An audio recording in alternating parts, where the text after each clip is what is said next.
नमस्कार दोस्तों, स्वागत है आपका एनसीईआरटी प्लेटफॉर्म में। और आज हम अपने पार्ट 5 को पढ़ रहे हैं, यूरोप में राष्ट्रवाद का उदय। इससे पहले हमारे पार्ट 4 हो चुके हैं, उनकी वीडियोस के लिंक मैं आपको डिस्क्रिप्शन में दे दूंगा।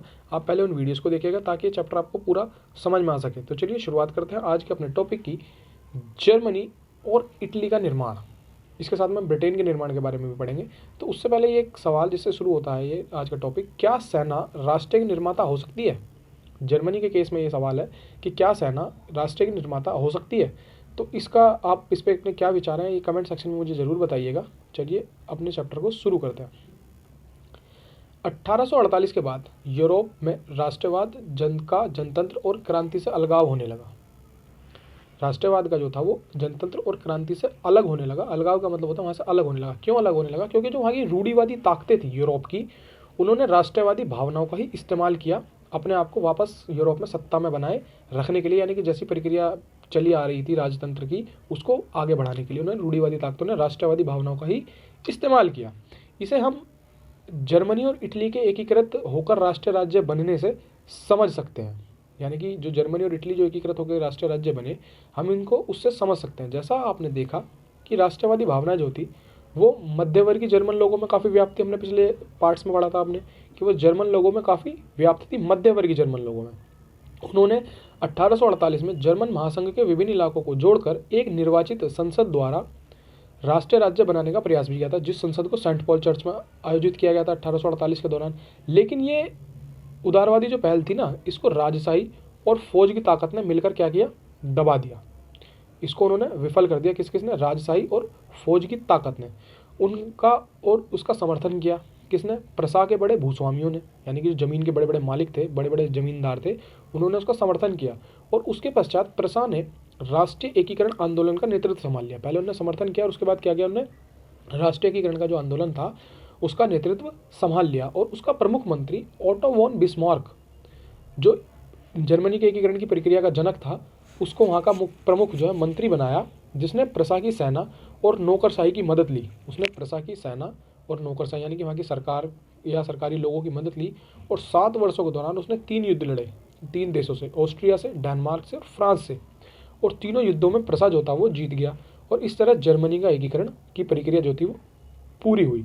और जनवरी 1871 में वार्सराय में हुए एक समारोह में प्रसा के राजा विलियम प्रथम को जर्मनी का सम्राट घोषित कर दिया। यानी कि जो था विलियम प्रथम, उसको जर्मनी का क्या घोषित कर दिया गया? सम्राट घोषित कर दिया गया। 18 जनवरी 1871 की सुबह कैसी थी? बेहद ठंडी थी। जर्मन राज्यों के राजकुमारों, सेना के प्रतिनिधियों और प्रमुख मंत्री ओटो वॉन बिस्मार्क समेत प्रसा के महत्वपूर्ण मंत्रियों की एक बैठक वायसराय के शीश महल में आयोजित हुई। किसमें आयोजित हुई? शीश महल में, जिसमें सभा ने प्रसा के काइजर विलियम प्रथम के नेतृत्व में नए जर्मन साम्राज्य की घोषणा की। अब किसके नेतृत्व में घोषणा की नए जर्मन साम्राज्य की? काइजर विलियम प्रथम के नेतृत्व में नए जर्मन साम्राज्य की घोषणा की। और जर्मनी में राष्ट्र निर्माण की प्रक्रिया ने प्रसा की शक्ति के प्रभुत्व को दर्शाया था। यानी कि जर्मनी के एकीकरण में सबसे बड़ा रोल जो अगर किसी ने निभाया तो वो किसने निभाया था? प्रसा ने। उसने अपने वहाँ पे अपनी शक्ति को दिखाया था। नए राज्य ने जर्मन की मुद्रा, बैंकिंग और कानूनी तथा न्यायिक अव्यवस्थाओं का आधुनिकीकरण पर उन्होंने जोर दिया। उनको कैसा बनाया? उन्होंने आधुनिक बनाया इन सबको। और प्रसा द्वारा जो ये कदम उठाए गए थे, उसकी जो कार्रवाई बाकी जर्मनी के लिए अक्सर एक मॉडल बन गई। क्या बन गई? एक मॉडल। और उसके आधार पर ही पूरे जर्मनी में इन सब चीज़ों का आधुनिकीकरण किया गया। तो ये था हमारी जर्मनी के एकीकरण की प्रक्रिया। अब इसके बाद में हम अपने इटली के एकीकरण की प्रक्रिया के बारे में पढ़ेंगे कि इटली का एकीकरण कैसे हुआ। माफ कीजिएगा। जर्मनी की तरह ही इटली में भी राजनीतिक विखंडन का एक लंबा इतिहास था। यानी कि इटली भी क्या था? काफ़ी उसमें बटा हुआ था राजनीतिक तौर पर। इटली अनेक वंशानुगत राज्यों तथा बहुराष्ट्रीय हैम्सबर्ग साम्राज्य में वो बिखरा हुआ था। ये जो हमारा मैप है ये प्रसा है। और यहाँ पे ये प्रसा लड़ता है फ्रांस से। किस लिए लड़ता है? जर्मनी को एक करने के लिए। प्रसा की जो अपनी ताकत दिखाता है वो यहाँ पे उनकी लड़ाई होती है। और बाकी ये उन्होंने रंग से बताया, ये रंग हैं और ये सारे इसमें रंग दिखाए गए हैं अलग अलग रंगों से कि किस रंग से और किस सन में क्या घटना हुई, उसके आगे ये लिखा हुआ है। जर्मनी का एकीकरण कब से कब तक चलता है? जर्मनी का एकीकरण जो होता है वो 1866 से 1871 तक जर्मनी का एकीकरण चलता है। 19वीं सदी के मध्य, अब कौन सी सदी चल रही है हमारी 21वीं, और बात किसकी हो रही है 19वीं सदी की। 19वीं सदी के मध्य इटली 7 राज्यों में बटा हुआ था। कितने राज्यों में बटा हुआ था इटली? 7 राज्यों में। एक तो वैसे ही छोटा सा देश है और वो भी 7 राज्यों में बटा हुआ था, जिनमें से केवल एक सार्डिनिया पीडमोंट, सार्डिनिया पीडमोंट में एक इतालवी राजघराने का शासन था। यानी कि पूरे इतने बड़े इटली में सिर्फ एक ही इटली के राजघराने का शासक था, और वो जगह कहाँ थी? सार्डिनिया पीडमोंट, जहाँ पे इटली का मूल राजघराने का वहाँ पे शासक था। उत्तरी भाग, यानी कि जो इटली का ऊपर का हिस्सा था, उत्तरी भाग था, उसमें ऑस्ट्रियाई हैम्सबर्गों के अधीन था। जो मध्य इलाका था वो उसमें पोप का शासन था, और जो दक्षिणी क्षेत्र था उसमें स्पेन के बुर्बो राजाओं के अधीन था। स्पेन का जो बुर्बो राजवंश था उसके अधीन था इटली का दक्षिणी क्षेत्र। और जो इतालवी भाषा, यानी कि जो इटली की इस समय राजभाषा है, उसको भी साझा रूप हासिल नहीं किया गया था, और अभी तक उसके विविध क्षेत्रीय और स्थानीय रूप मौजूद थे। यानी कि इटली की जो राजभाषा उसके भी विविध अलग अलग रूप मौजूद थे। 1830 के दशक में जोसेफ पे मैथ्सेनी, जो इटली का एक काफ़ी बड़ा क्रांतिकारी था, ने एकीकृत इटली गणराज्य के लिए एक सुविचारित कार्यक्रम प्रस्तुत करने की कोशिश की थी।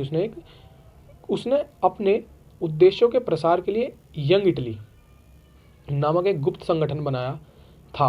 1831 और 1848 में क्रांतिकारी विद्रोह की असफलता से युद्ध के जरिए इतालवी राज्यों को जोड़ने की जिम्मेदारी, क्रांतिकारी विद्रोह क्या हुआ था इटली का, असफल हुआ था, तो उसने युद्ध के जरिए इतालवी राज्यों को जोड़ने की, यानी कि इटली के जो 7 राज्यों में बटा हुआ था उसको एक बनाने की जिम्मेदारी किस पे आ जाती है अब? सार्डिनिया पीडमोंट के शासक विक्टर एमानुएल द्वितीय, यानी कि विक्टर एमानुएल सेकंड पे आ जाती है। क्यों आ जाती है ये?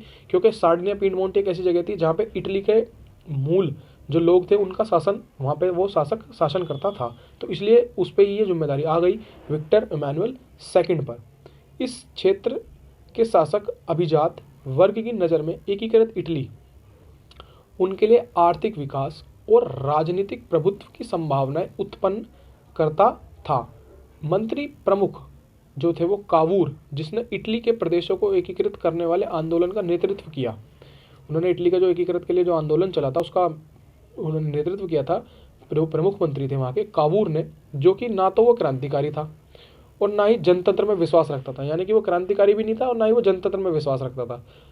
उसने लेकिन इसका आंदोलन का नेतृत्व किया था, और इतालवी अभिजात वर्ग के तमाम अमीर और शिक्षित सदस्यों की तरह इतालवी भाषा से कई बेहतर फ्रेंच भाषा बोलता था। यानी कि वहाँ पे फ्रेंच भाषा का इतना चलन था कि वहाँ के पढ़े लिखे लोग बाग जो है वो इटली की जो राजभाषा इतालवी उससे कहीं अच्छी थी वो फ्रेंच बोल लिया करते थे, और उनमें से ये भी एक था कावूर जो था, ये भी फ्रेंच भाषा काफ़ी अच्छी बोलता था। फ्रांस से सार्डिनिया पीडमोंट की एक चतुर कूटनीति संधि हुई, जिसके पीछे कावूर का ही हाथ था। जिसके पीछे किसका हाथ था? कावूर का। सार्डिनिया पीडमोंट 1859 में ऑस्ट्रियाई बलों को हरा पाने में क्या हो जाता है? वो कामयाब हो जाता है। 1859 में क्या करते हैं? ऑस्ट्रिया की सेना को हरा देते हैं। और नियमित सैनिकों के अलावा, यानी कि जो नियमित सैनिक थे उनके पास सेना में वो तो थे ही थे, उसके अलावा जोसेपे गैरिबॉल्डी के नेतृत्व में भारी संख्या में सशस्त्र स्वयंसेवकों ने इस युद्ध में हिस्सा लिया। यानी कि जो ऑस्ट्रिया के खिलाफ युद्ध हुआ था 1859 में, उसमें सशस्त्र स्वयंसेवक यानी कि जो अपनी मर्जी से युद्ध लड़ना चाहते थे, उन्होंने इस युद्ध में हिस्सा लिया, और 1860 में वे दक्षिण इटली और 2 सिसिलियों के राज्य में प्रवेश कर गए। यानी कि इटली के दक्षिणी भाग में प्रवेश कर गए, और स्पेनी जो बुर्बो वंश वहाँ पर स्थापित था, वहाँ के शासक को हटाने के लिए किसानों का समर्थन पाने में वो सफल रहे। यानी कि वहाँ का उन्होंने किसानों का समर्थन प्राप्त कर लिया और वहाँ के शासकों को हटा दिया, बुर्बो जो शासक थे वहाँ पे स्पेन के दक्षिण इटली में। 1861 में इमानुएल द्वितीय ने एकीकृत इटली का राजा घोषित किया गया। इमानुएल द्वितीय को, यानी कि इमानुएल सेकंड को 1861 में क्या किया जाता है?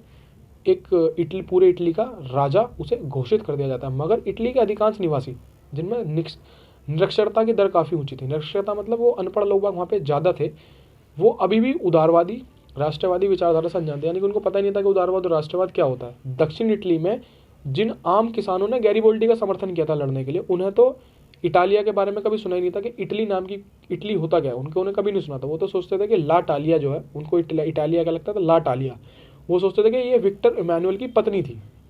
यानी कि ला टालिया किसका नाम था? इमानुएल सेकंड की पत्नी का नाम वो सोचते थे कि इसका नाम, कि ये तो एक इमानुएल द्वितीय की यानी कि हमारे राजा की क्या है? पत्नी है। अब इसके बाद हम पढ़ेंगे ब्रिटेन का एकीकरण कैसे हुआ। ब्रिटेन की भी एक अजीब ही दास्तान है अपने आप में। कुछ विद्वान विद्वानों ने ये तर्क दिया कि राष्ट्रीय राज्य का जो अच्छा मॉडल है वो ग्रेट ब्रिटेन है, यानी कि आदर्श अगर कोई होना चाहिए राष्ट्रीय राज्य तो वो ब्रिटेन की तरह होना चाहिए। ब्रिटेन में राष्ट्रीय राज्य का निर्माण अचानक हुई कोई उथल पुथल या क्रांति का परिणाम नहीं था, यह एक लंबी चलने वाली प्रक्रिया है। ये कैसी प्रक्रिया है? लंबी चलने वाली प्रक्रिया। ये इटली है जो एकीकरण से पहले देखिए आप कितने सारों उसमें बटा हुआ था। 1858 ये इटली का राज्य, और ये एकीकरण के बाद का इटली है। देखिए आज जो इटली को हम देखते हैं वो इस तरीके से, अब ये ऐसा दिखता है इटली, और एक होने से पहले ये अलग अलग भागों में बटा हुआ था, यानी कि 7 उसमें ये बटा हुआ था। 18वीं सदी से पहले क्या था? ब्रिटेन कोई राष्ट्र नहीं था। 18वीं सदी के पहले ब्रिटेन कोई एक राष्ट्र नहीं था, ये भी अलग अलग बटा हुआ था। द्वीप समूह में रहने वाले किस किस में बटा हुआ था? ये अंग्रेज, वेल्स, स्कॉट या आयरिश, जो कि मुख्य पहचान नर जाति थी। इनकी मुख्य पहचान क्या थी? ये नर जाति थी, और इन सब में ये बटा हुआ था। नर जाति क्या होता है उसे पढ़ लेते हैं। देखिए ये एक साझा नस्ली लोग होते हैं। जनजातीय या सांस्कृतिक उद्यम, या तो ये किसी संस्कृति को या जनजातीय को या किसी पृष्ठभूमि को अपने समुदाय की पहचान मानते हैं। ये क्या कहलाते हैं? आपके नर जातीय कहलाते हैं। ठीक है, तो हमने नर जातीय पढ़ लिया। अब आगे बढ़ते हैं इसको कि आगे इसमें क्या प्रक्रिया हुई जिससे ब्रिटेन का निर्माण हुआ। सांस्कृतिक और इनकी राजनीतिक जो है वो परंपराएं थी, लेकिन जैसे जैसे आंग्ल राष्ट्र की धन दौलत, अहमियत और सत्ता में वृद्धि होने लगी, आंग्ल राष्ट्र की जो थी वो धन दौलत अहमियत बढ़ने लगी, तो वह द्वीप समूह के अन्य राष्ट्रों पर अपना प्रभुत्व बढ़ाने में सफल हुआ। यानी कि जब उसकी अपना वृद्धि होने लगी उसकी दौलत में, अहमियत में, तो वो जो पे वो इंग्लिश और आयरिश जो लोग रहते थे वो द्वीप समूह में, उन पर अपना प्रभुत्व बढ़ाने में वो सफल हो गया। और एक लंबे टकराव और संघर्ष के बाद आंग्ल संसद ने 1688 में राजतंत्र से ताकत छीन ली। 1688 में क्या होता है? आंग्ल साम्राज्य जो होता है वो राजतंत्र से वहाँ के ब्रिटेन के ताकत छीन लेता है, और इस संसद के माध्यम से एक राष्ट्रीय राज्य का निर्माण होता है। वहाँ पे क्या बनता है? फिर एक राष्ट्रीय राज्य निर्माण बना, और जिसका केंद्र क्या बना? इंग्लैंड। क्या बना? इंग्लैंड। इंग्लैंड और स्कॉटलैंड के बीच एक्ट ऑफ यूनियन 1707, यानी कि जो ये एक हुए हैं इस इंग्लैंड और स्कॉटलैंड, इंग्लैंड ब्रिटेन जो है वो 3 हिस्सों से मिलकर बना है। आपका इंग्लैंड, स्कॉटलैंड और वेल्स 3 से मिलकर बना हुआ है। तो इंग्लैंड और स्कॉटलैंड के बीच में जो कौन सा एक्ट हुआ था? Act of union. कब हुआ था ये? आपका 1707 में। ये अंग्रेज लोगों की एक मतलब कह सकते हो आपके इनकी ये फिनोमिना है, एक अपनी वो है प्रोसेस के, जिसके तहत ये नियम बनाते रहते हैं और उस देश पे अपना अपने आप में उसको मिलाते रहते हैं। इन्होंने भारत में भी कई सारे, जब हम भारत में वो पढ़ेंगे राष्ट्रवाद, तो उसमें भी देखेंगे कि काफ़ी सारे इन्होंने कानून बनाए भारत को अपना गुलाम बनाए रखने के लिए। तो ये उन्होंने भी, ये इनकी शुरू से ही प्रक्रिया एक चली आ रही है। तो उन्होंने एक्ट ऑफ यूनियन किया 1707 में, जिसने United kingdom of great Britain का गठन हुआ। किससे हुआ वो? एक्ट ऑफ यूनियन 1707 से। इससे इंग्लैंड व्यवहार में स्कॉटलैंड पर अपना प्रभुत्व जमा लिया उसने, और इसके बाद ब्रिटेनी संसद में आंग्ल सदस्यों का दबदबा रहा। ठीक, एक ब्रिटेनी पहचान के विकास का अर्थ यह हुआ कि स्कॉटलैंड की जो अपनी एक खास संस्कृति और राजनीतिक संस्थाओं को उन्हें योजनाबद्ध तरीके से दबा दिया। स्कॉटलैंड के अंदर जो अपनी संस्कृति हुआ करती थी, उनके जो राजनीतिक संस्थान थे, उनको एक चरणबद्ध तरीके से, यानी कि एक के बाद एक स्टेप बाय स्टेप उनको दबा दिया। स्कॉटिश हाईलैंड्स के निवासी जिन कैथलिक कुलों ने अपनी आज़ादी व्यक्त करने का प्रयास किया, उन्हें ज़बरदस्त दमन का सामना करना पड़ा। यानी कि उनको भी ज़बरदस्त विद्रोह का, जो वहाँ के जो आंग्ल लोग थे जो सत्ता में थे, उन्हें गुस्से का सामना करना पड़ा। और स्कॉटिश हाईलैंड्स के लोगों को अपनी गैलिक भाषा बोलने या अपनी राष्ट्रीय पोशाक पहनने की उनको मनाही कर दी गई, और उनमें से बहुत सारे लोगों ने अपना वतन छोड़ने को मजबूर किया गया, और उन बहुत सारे लोगों को वहाँ से अपना देश छोड़ के, यानी कि स्कॉटलैंड छोड़ के जाना पड़ा। आयरलैंड का भी कुछ ऐसा ही हश्र हुआ। वे देश कैथलिक और प्रोटेस्ट, किस किस में? कैथलिक और प्रोटेस्ट धार्मिक गुटों में गहराई में बटा हुआ था। कौन? आयरलैंड। अंग्रेजों ने आयरलैंड में प्रोटेस्टेंट धर्म मानने वालों को बहुसंख्यक कैथलिक देश पर प्रभुत्व बढ़ाने में सहायता की। फिर ब्रिटेनी प्रभाव के विरुद्ध हुए कैथलिक विद्रोह, यानी कि ब्रिटेन के खिलाफ जो कैथलिक विद्रोह हुआ, कैथलिक के निर्माता से उसे कुचल दिया, निर्माता से उसने जो था कुचला गया, और वॉल्फ टाउन और उसकी यूनाइटेड आयरिशमैन कौन, वॉल्फ टाउन और उसकी यूनाइटेड आयरिशमैन 1798 की बात हो रही है कि अगुवाई में एक सफल विद्रोह के बाद 1801 में आयरलैंड को बलपूर्वक यूनाइटेड किंगडम में शामिल कर लिया गया। यानी कि जो आयरलैंड था उसको भी बलपूर्वक 1801 में इंग्लैंड के अंदर मिला लिया गया, ब्रिटेन के अंदर मिला लिया गया। एक नए ब्रिटेन राष्ट्र का निर्माण हुआ। अब एक फिर क्या हुआ, एक नए ब्रिटेन राष्ट्र का निर्माण हुआ, किंगडम में उसको भी शामिल किया गया था, उससे राष्ट्र का निर्माण हुआ, जिस पर हावी आंग्ल संस्कृति का प्रचार प्रसार किया गया। यानी कि अब उस पर जो था आंग्ल संस्कृति जो हावी हो रही थी वहाँ पे, उसका प्रचार प्रसार किया गया आयरलैंड में। और नए ब्रिटेन के प्रतीक चिन्हों, ब्रिटेनी झंडा जिसको यूनियन जैक, और राष्ट्रगान God save our Nobel king जो वहाँ का राष्ट्रगान है, उसको खूब बढ़ावा दिया गया। और पुराने राष्ट्र इस संघ में मतहत सहयोगी के रूप में ही रह पाए। यानी कि जो पुराने राष्ट्रों में जो थे वो केवल इसके क्या बन पाए, केवल एक सहयोगी बनकर वो रह गए। यानी कि स्कॉटलैंड और वो सब जो थे वो केवल एक सहयोगी बनकर इसके रह गए। अब यहाँ पे हमने पिछले एक शब्द पढ़ा था जोसेपे गैरिबाल्डी, जिसके नेतृत्व में हजारों लोग स्वयं युद्ध में लड़ने के लिए आए थे। तो उनके बारे में थोड़ा सा पढ़ लेते हैं कि संभवतः इटली के स्वतंत्रता सेनानियों में सबसे मशहूर जो है वो कौन है, जोसेपे गैरिबाल्डी। उनका संबंध एक ऐसे परिवार से जो तटीय व्यापार में संलग्न था, यानी कि जो तटीय व्यापार करता था, और वह स्वयं व्यापारिक नौसेना में एक नाविक था। यानी कि जो व्यापारिक नौसेना होती थी उसमें वो क्या था, एक नाविक था, नाव चलाने वाला। 1833 में उसकी मुलाकात मैथ्सनी, यानी कि जो जोसेपे मैथ्सनी था, उससे हुई। वह यंग इटली आंदोलन से जुड़ गया। और उसके बाद जोसेपे गैरिबाल्डी क्या था, यंग इटली आंदोलन से जुड़ा, और 1834 में पीडमोंट के गणतंत्र विद्रोह में उसने क्या किया, भाग लिया। यह विद्रोह जो था वो कुचल दिया, ये विद्रोह क्या था, कुचल दिया गया। और गैरिबाल्डी को दक्षिण अमेरिका, कहाँ भागना पड़ गया गैरिबाल्डी को, दक्षिण अमेरिका भागना पड़ा, जहाँ वह 1848 तक निर्वासन में रहा। यानी कि वो अपने घर से दूर रहा, 1848 तक कहाँ रहा, वो दक्षिण अमेरिका में रहा। और 1854 में उसने विक्टर इमैनुअल सेकंड को समर्थन किया। यानी कि उसने 1854 में जो था वो इमैनुअल सेकंड, जिसको वहाँ का राजा घोषित किया गया था इटली का, उसका समर्थन किया और इतालवी राज्यों को एकीकृत करने, यानी कि इटली के राज्यों को एकीकृत करने का प्रयास उसने वहाँ पे किया। और 1860 में गैरिबाल्डी ने दक्षिण इटली की तरफ एक्सपीडिशन ऑफ द 1000, हजारों लोगों का जो अभियान था उसका उसने नेतृत्व भी किया। और इस अभियान में नए स्वयंसेवक जुड़ते चले गए और उनकी संख्या लगभग कितनी हो गई, स्वयंसेवकों की संख्या जिन्होंने युद्ध लड़ा 30,000 तक पहुंच गए। वो रेड शर्ट्स के नाम से लोकप्रिय हुआ। यानी कि जो 30,000 लोगों के स्वयंसेवक का जो पूरा ग्रुप था, ये किससे प्रसिद्ध हुआ, लोकप्रिय हुआ, रेड शर्ट्स के नाम से ये मशहूर हुआ। और 1867 में गैरिबाल्डी के नेतृत्व में स्वयंसेवकों की एक सेना पेपल राज्यों से लड़ने रोम गई। कहाँ गई वो लड़ने के लिए, रोम। और इटली के एकीकरण में अंतिम बाधा था, जो रोम क्या था, वो इटली के एकीकरण में अंतिम बाधा था। वहाँ एक फ्रांसीसी सैनिक टुकड़ी तैनात थी। वो बाधा क्यों था, क्योंकि वहाँ पे जो थी फ्रांस की एक सेना की जो थी वो एक टुकड़ी तैनात थी। लेकिन रेड शर्ट्स फ्रांसीसी और पेपल सैनिकों के सामने टिक नहीं पाए। 1870 में जब प्रसा से युद्ध के दौरान फ्रांस ने रोम से अपने सैनिक हटा लिए, जब जाकर पेपल राज्य अतः इटली में सम्मिलित हुआ। लेकिन रेड शर्ट्स जो थे वो वहाँ पे लड़ने तो गए, लेकिन वो फ्रांस और पेपल सैनिकों के सामने टिक नहीं पाए। और 1870 में, माफ़ कीजिएगा, जब इटली वहाँ पे फ्रांस ने अपनी सेना को वहाँ से हटा लिया, तब जो था वो पेपल राज्य अंततः इटली में शामिल हो पाया। तो ये थी गैरिबाल्डी की कहानी जिसको हमने पढ़ा। और इसके बाद में अपनी क्लास को, इस चैप्टर को आगे बढ़ाएंगे।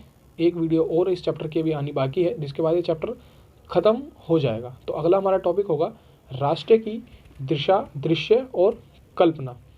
तो ये हमारा अगली क्लास का टॉपिक होगा जो आपको कल आएगी। मैं आशा करता हूँ कि आपको अब तक ये चैप्टर समझ में आया होगा और यह चैप्टर आपको पढ़ के कैसा लगा ये आप मुझे कमेंट सेक्शन में ज़रूर बताइएगा। वीडियो को लाइक कीजिएगा, चैनल को सब्सक्राइब कीजिएगा और वीडियो को शेयर कीजिएगा ताकि ज़्यादा से ज़्यादा लोगों तक ये पहुँचे और जो हिस्ट्री हमारी शुरू हुई है हम उसको शुरू से पढ़ सकें। धन्यवाद।